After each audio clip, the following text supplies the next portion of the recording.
عنوان دادی امی کی سویاں۔ عید سے ایک دن پہلے شام کا وقت تھا۔ گھر میں بڑی رونق تھی۔ امی باورچی خانے میں مصروف تھی، ابو بازار سے کچھ سامان لا رہے تھے، اور بچے کبھی اپنے نئے کپڑے دیکھتے، کبھی جوتے، کبھی عیدی کی باتیں کرتے۔ مگر ان سب کے درمیان علی، عائشہ، حسن اور مریم کے دل میں ایک الگ ہی شوق تھا۔ وہ سب صحن میں بچی چارپائی پر اپنی دادی امی کے پاس آ کر بیٹھ گئے۔ دادی امی ہاتھ میں تسبیح لیے بیٹھی تھی۔ ان کے چہرے پر نرمی، محبت اور سکون تھا۔ عائشہ نے آہستہ سے ان کے گھٹنے پر سر رکھا اور بولی، دادی امی، ایک بات پوچھے؟ دادی امی نے مسکرا کر اس کے سر پر ہاتھ پھیرا اور کہا، ہاں بیٹا، پوچھو۔ حسن فوراً بولا، دادی امی، پرانے زمانے میں عید کیسی ہوتی تھی؟ علی نے بھی شوق سے کہا، کیا اس وقت بھی عید پر سویاں بنتی تھی؟ کیا لوگ بھی ایسے ہی خوش ہوتے تھے جیسے آج ہم ہوتے ہیں؟ یہ سن کر دادی امی ہلکے سے ہنس پڑی۔ ان کی آنکھوں میں یادوں کی چمک اتر آئی۔ ایسا لگ رہا تھا جیسے ان کے سامنے پرانے زمانے کے سارے منظر ایک ایک کر کے زندہ ہو رہے ہوں۔ کچھ دیر خاموش رہنے کے بعد وہ بولی، ارے میرے پیارے بچوں، ہماری عید تو بہت ہی پیاری ہوا کرتی تھی۔ آج کی طرح ہر چیز فوراً تیار نہیں ملتی تھی، مگر خوشی بہت ہوتی تھی۔ سادگی تھی، محبت تھی، اپنائیت تھی، اور سب سے بڑھ کر انتظار تھا۔ ہم تو چاند رات آنے سے کئی دن پہلے ہی عید کا انتظار شروع کر دیتے تھے۔ مریم نے خوشی سے پوچھا، دادی امی، پہلے سویوں کے بارے میں بتائیں۔ دادی امی نے مسکرا کر کہا، ہاں، سویاں، عید کا مزہ ہی سویوں سے تھا، مگر وہ آج کل کی طرح باریک باریک اور پیکٹ والی نہیں ہوتی تھی۔ ہم خود بناتے تھے۔ وہ لمبی بھی ہوتی تھی اور موٹی بھی۔ انہیں بنانے میں محنت لگتی تھی، مگر مزہ بھی بہت آتا تھا۔ علی نے حیرت سے کہا، آپ خود بناتے تھے؟ کیسے؟ دادی امی بولی، بیٹا، عید سے کچھ دن پہلے گھر کی عورتیں اکٹھی ہو جاتی، آٹا تیار ہوتا، پھر بڑی محنت سے سویاں بنائی جاتی۔ انہیں لمبا لمبا کیا جاتا اور صاف کپڑے یا چادر پر پھیلا دیا جاتا تاکہ وہ اچھی طرح سوکھ جائیں۔ ہم بچے ان کے پاس منڈلاتے رہتے، کبھی چھپ کر ہاتھ لگاتے، کبھی ایک ٹکڑا اٹھانے کی کوشش کرتے، اور پھر ڈانٹ بھی کھاتے۔ یہ سن کر سب بچے ہنس پڑے۔ دادی امی نے بات جاری رکھی، پھر جب عید آتی تو ان سویوں کو بڑے پیار سے پکایا جاتا۔ ان میں دیسی گھی ڈالا جاتا، شکر ملائی جاتی اور دودھ ڈالا جاتا۔ جب وہ پکنے لگتی تو پورا گھر ایسی خوشبو سے بھر جاتا کہ بس دل خوش ہو جاتا۔ لگتا تھا جیسے عید کی خوشی خود ہانڈی میں اتر آئی ہو۔ عائشہ نے چمکتی آنکھوں سے پوچھا، کیا وہ بہت مزیدار ہوتی تھی؟ بہت ہی مزیدار، دادی امی نے جواب دیا۔ اتنی مزیدار کہ آج بھی ان کا ذائقہ میری زبان پر ہے۔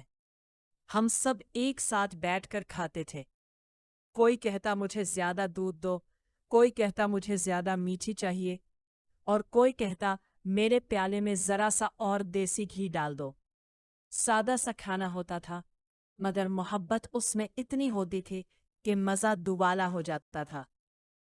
حسن نے فوراً پوچھا، اس وقت بھی لگتی تھی نا؟ دادی امی نے اپنے ہاتھوں کو دیکھا اور پیار سے بولی، ہاں بیٹا، مہندی بھی لگتی تھی، مگر آج کل کی طرح فوراً رنگ دینے والی نہیں۔ ہماری مہندی دیسی ہوتی تھی۔ اس کے پتے پیسے جاتے، پھر اسے گھولا جاتا اور بعد میں ہاتھوں پر لگایا جاتا۔ پھر وہ جلدی سوکھ جاتی تھی؟ مریم نے پوچھا۔ نہیں بیٹا، دادی امی نے ہنس کر کہا، اسے سوکھنے میں کئی گھنٹے لگتے تھے۔ ہم رات کو مہندی لگواتے اور پھر صبر سے بیٹھتے، کبھی ہاتھ ہوا میں رکھتے، کبھی ایک دوسرے کو دکھاتے، کبھی ہنستے، کبھی باتیں کرتے۔